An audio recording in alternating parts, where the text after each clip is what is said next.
to Toffee TV. It is the match preview. Crystal Palace versus Everton down at Selhurst Park. The last place that Everton got an away win, Baz, in January. Can we do it again? Yeah. I mean, you said that with so much confidence and so much. Will be is a different thing, but can we? Of course we can. Palace are in more of a shit show than we are, let's be honest. Yeah. They are bottom of the league, won one game Against Chelsea, oddly. But I think there's been signs in the last couple of weeks that Palace are due a upturn in form, and that worries me, because the last game they played was at Wembley against Tottenham.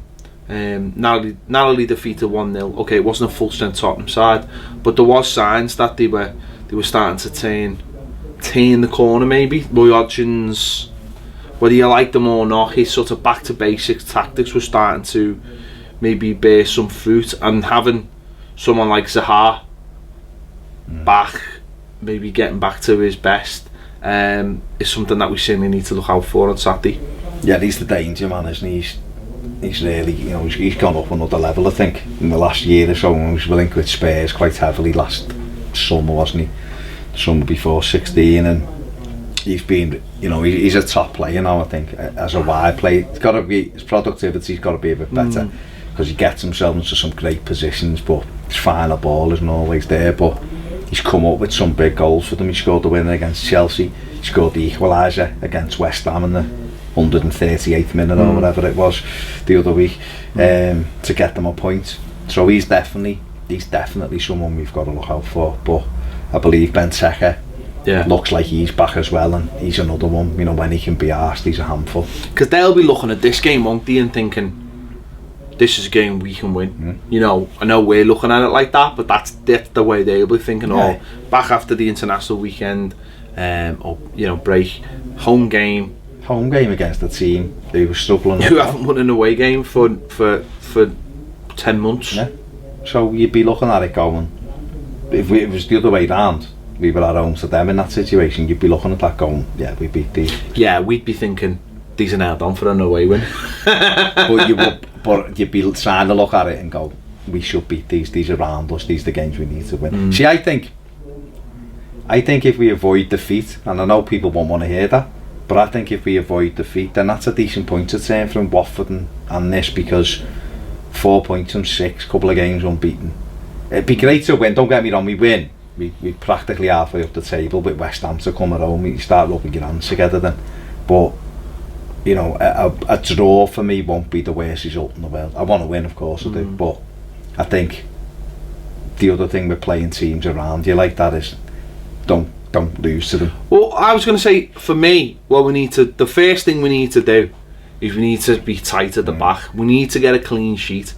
Yeah, that's the that for me is the next thing, isn't it? It's getting that back line sorted. Now, you'll have had, I know it's hard because it's international weekend break and you haven't got all your players. You'll have Baines, you'll have Jags, obviously Michael Keane's away, Ashley Williams is away, John Joe's I presume John Joe's away as well, so, and the goalie's away, so it's hard to work on the shape as such, but that's what you want, isn't it? You want your back line, because if we can tighten up, because that's what Palace will be thinking, won't they? If we can tighten up at the back, we've got the tools to nick a game at the other end. Yeah. And that's what it's all about, and that's why they've brought in the manager they've brought in. That's why we've been rumoured to been linked with the likes of Allardyce and the likes of Sean Dyche, or a lesser sort of way. If we can get a clean sheet, then it gives you the platform, doesn't it, to nick a goal. If you can nick a goal, but the last few games, every game we've been saying we're going to need 2 to win this, because we're going to concede, and we have to get away from that. We have to get out of that habit. And again, there's been signs from us that, I know it wasn't great against, I know we've conceded 2 in our last 3 games, but there has been signs that we're starting to get more of a shape, and that's what we'll need, I think, down there, because I do think this Palace team, oddly, I know the bottom of the league, and people might be saying, "Oh, you're looking at this too negatively," but I do think they are on the turn, and I do think they've got goals in them. And I just think if we can go there and have the shape and not concede, then, as you just said, that's the platform to build on, isn't it? Yeah, I mean, defensively, they have been poor. The minus 18 so far this season. You've got, and they've had most of their defence, Sakho's back in there. They do give you a chance, Palace. You know what I mean? And that's something Hodgson will be working on him, and eventually you think he'd probably get it right at some stage, because if you'd have enough people at the back, you will stop conceding goals. That's how Tony Pulis works.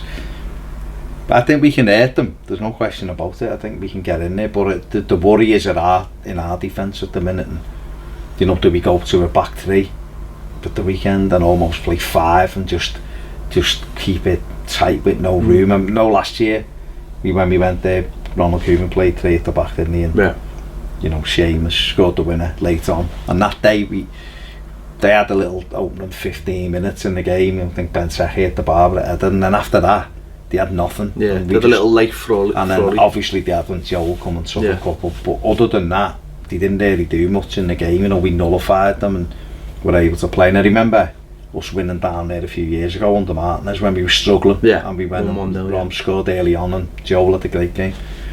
So we have got a decent record down there as well at Palace. But you're right, if we can start from a position of not conceding a goal, it'll be a massive thing. We've had 1 clean sheet in the Premier League, and that was on the opening day of the season, so that says it all. It was in the start of August and we're in November. It's so important as well that we get, like you just said it before, it was like we've got to get a couple of games back to back, haven't we, positive results, so we're not flip-flopping between, we've had a good win and then we go and have another defeat or whatever, especially if you're losing to someone who's below you and who can, trying to catch you. The only way to get away from that bottom half of the table is to string 2 or 3 results together. And if you string 2 or 3 results together, then suddenly you are pushing forward, you are looking up. Look at the likes of Brighton at the moment, and obviously the way Huddersfield have started the season. You start with a couple of good wins, and the last season as well, we started with 3 or 4 wins, and we were up in the top 6, top 7 for till December, even though we'd been on a terrible run. Even though we went on a terrible run, and then when we went back on a decent run, we were still up there. So it's just about getting to that level, I think, and just there's a lot of average teams in the Premier League, very average, and I just think I get what you're saying about taking a point, because if it's a point where let's just say it was a 0-0 for argument's sake. If we battle to a 0-0, I think that gives everybody confidence, and the backline confidence, and I think that's the most important thing at the moment. We've got an absolutely fantastic goalkeeper who will dig you out of games, but if teams are getting chance after chance after chance after, and soft chances as well, you can't save everything. And no. I think that's where what because it's funny, because we started the season, and I know we'd played the likes of the Europa League games and stuff, and Stoke first game, and even City, and we were quite happy with how we were at the back. We looked good. We got the good goalie. Keane had started quite well. Everyone was quite happy, and then suddenly it's just fallen to bits, to the point. Chopping and changing everywhere on the pitch. Not having, that's not just the defence. That's in front of the defence. That's the forwards. And I think what I mean, it seems I don't know. I'm edging my bets here, but it seemed when we were recording this, Unsworth's still in charge, which we didn't think would be the case. Well, if it was going to be the case, we'd like someone to have come out and said straight away he's in charge till further notice. Then everyone knows where they. I know you don't want to say we're giving him another 3 games, because that's just like the Billets thing. It becomes ridiculous, but I mean, I don't know, because they might just be saying, well, we're trying to identify the best person possible for it, and it might take longer than 2 weeks. So David Under's been put in charge, and that's that. So that's the way it is. I suppose that's what we just thought, and they never really specified, but that's what we just thought. But he's trying to build a cohesive unit. Obviously there's been players not massively involved, likes of Vlasic, the likes of Sandro, Klassen, you know, a lot of Morales. Morales, a lot of the newer. Well, Morales, he 1.5. Do you think it'll continue like that again in this game, where he tries to keep the same core group of players and try and keep that consistency and keep it going now and build that team ethic amongst 14, 15 players, rather than opening up to 17, 18, 19, 20 like it was? See, I don't have a problem with it opening it up, because what then should happen is your rotation should come then from the bench. So players should be chopping and changing on the bench maybe, and then if they get in and perform on the pitch, then it gives you food for thought, doesn't it? I think what Ronald Koeman was doing was changing it for every single game, and I know sometimes you're trying to change it in the hope that you strike something and it works, you know what I mean? You stumble upon a way of playing, or a formation, or a type play pattern as well with another player or whatever, but it was just too much chopping and changing, which is the reason why I think we're where we are now, where we look like we can't keep a clean sheet. I think it's because of that, where, like you say, early on in the season you were like, oh, we're alright at the back, you know, up front's the problem. Yeah. And then you start... Up front's still the problem. Well, it's still a problem. Well, I mean, you can only go off the last game, can't you? And you're only as good as your last game, and we've just scored 3 goals, so, you know, it's still not enough. Of course, it's not. We need to see this every game. I mean, 3 goals every game, be lovely, but we need to see a team that is capable of scoring that amount of goals every game. But everything comes from the back, because if you can keep clean sheets, you don't lose games. You know, it's very basic, of course, but it's a building block. And then the pressure's not on your strikers. The same way as if your strikers stop scoring, the pressure reverts back to your back four, so they can see the goal. You think, we haven't got a goal in us to get us out of this now. Yeah, I think I'm worried with Palace is that they've got pace. I think that's the bit of the difference between a difference between them and us is they've got pace. I know, listen, they've only won 1 game this season, and they haven't been great, but they have got pace. But it'll be interesting to see as well what lessons we take out of the Watford game. You know, the last half an hour, will he look at that front 3 that finished the game and think, well, I want something like that. Calvin Lewin, I seen an article with him the other day, saying, you know, how much difference it could be if him and the ass are the centre forwards. Now, he would say that because he obviously wants to play, but I suppose he's looking at that he's looking at the last half an hour on Watford and thinking, well, that's the way we can play. But they've been given a chance. They played at Burnley together, didn't they? So, but the thing with that Burnley game was, we started really well, and you know, we've missed 3 or 4 chances in that opening 20 minutes. I mean, Sigurdsson misses 2 sitters in that. Calvert-Lewin had a header, I remember. Nias had a shot which the keeper saved. If one of them had gone in, we might have got confidence from that and built on it and beat them, and it could be a different picture. So, my personal belief, and it won't come as any surprise to anybody, is that I think you've got more chance of winning football matches with 2 centre forwards on the pitch, because I think just by sheer volume, it doesn't allow a back 4-3 to just worry about one person and relax, because Everton don't have flying, dynamic wide men. And plus, with Palace's, you know, defensive record this season, that's really what we should be going for, isn't it?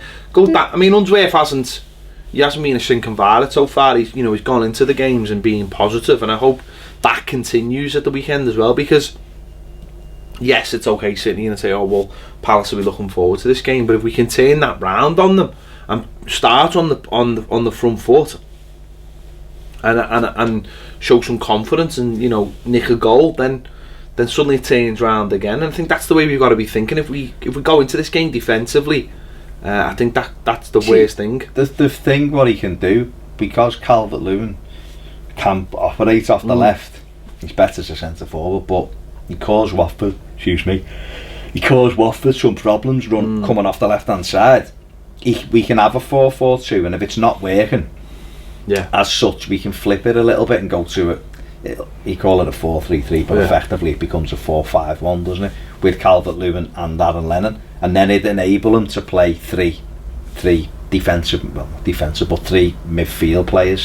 So you could have Garner, Tom Davies and Benny, or you could have Sigurdsson, Garner and Tom Davies and Aaron Lennon as a 4, which can switch to a 3 and have 3 up front. Do you know what I mean? If we played that, it would enable us to kind of put them on the back foot. But I think what we have to do is we can't get caught pushing up. Yeah. If we can't get caught high up the pitch. Well, I suppose that's where he's got an interesting decision to make, whether he does put Aaron Lennon in on the right, possibly, or Luchman on the right, and go for like a 3 where he's got maybe Calvert-Lewin on the left, Niasse, whoever on the right, maybe Aaron Lennon, because it's an away game. And then you can sort of say, well, I'll have Tom Davies, I'll have Garner, I'll have Tom Davies or Benny, and I'll have a Sigurdsson in the 3 in midfield. So we're a little bit more secure in there. So we have got we've got a little bit more protection. We've got an outball then with Niasse and Calvert-Lewin, haven't we? We've got something to say. You know what? We're going to turn you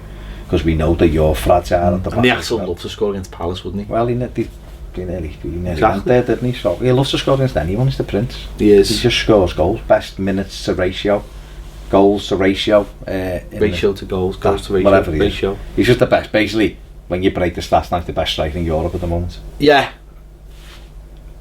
That's just stats. That's science. It's not my words. Science. It's not my words. It's not even words. It's science. It's science. You can't argue with science. Well, you can, but we're not going to. It's Niasse, the Prince. It's the Prince. It's not dinosaurs, so it's alright. Okay. But no, it's going to be. It's a tough game, of course. But got to be confident. It's a game that you can win, and hopefully we'll learn from the Leicester game, because they were quick on the break. They were struggling. They were quick on the break, and we went and we played into their hands and ended up losing the game. So I suppose we're looking, can David Unsworth play a different way? Has he learned from what we've done a couple of weeks ago? You know, can we go and frustrate and break a game up and not let them get into any early rhythm, so that it becomes... Look at the lessons of other games Palace probably have played. They'll have studied the tapes. No, but you've got to think, when you go... Sorry, before you go. When you go to those places, they're going to... Hodgson will be like tempo first 10 or 15 minutes, get the crowd going. You go there and break it up, like teams do to us. You know, roll around and you get it. Mess around with the ball before you take a goal kick. You know, just piss around. Take the sting out the game. Take just 10, 15 minutes, just quieten everything down and make it a bit of a bitty game, and then get a foothold in the game. Once you've got a foothold in the game... That's what we did last year, to be honest. I mean, this year, sorry, that's what we did last season. We did. We did exactly the same thing. We started, not slow, we just started, like you just said, you know, okay, we rode our luck early on, but then we controlled the ball for large parts of the game. We had all the ball, didn't we? And then second half, drove on, and it felt like... We knew that we were going to win. We were always going to win it, and we did it. It was a really big win at the time, and it was our last away win, which is just scandalous. You know, that's scandalous, isn't it? That's absolutely scandalous. There's awful. So let us know your thoughts in the comments. Is this a nailed on 3 points for you, or are you a little bit worried? Think Palace might be about to hit a little bit of form? Let us know your thoughts in the comments. Don't forget, if you haven't already, subscribe, click the bell for alerts, and if you want more videos, join us on Patreon. We'll see you later.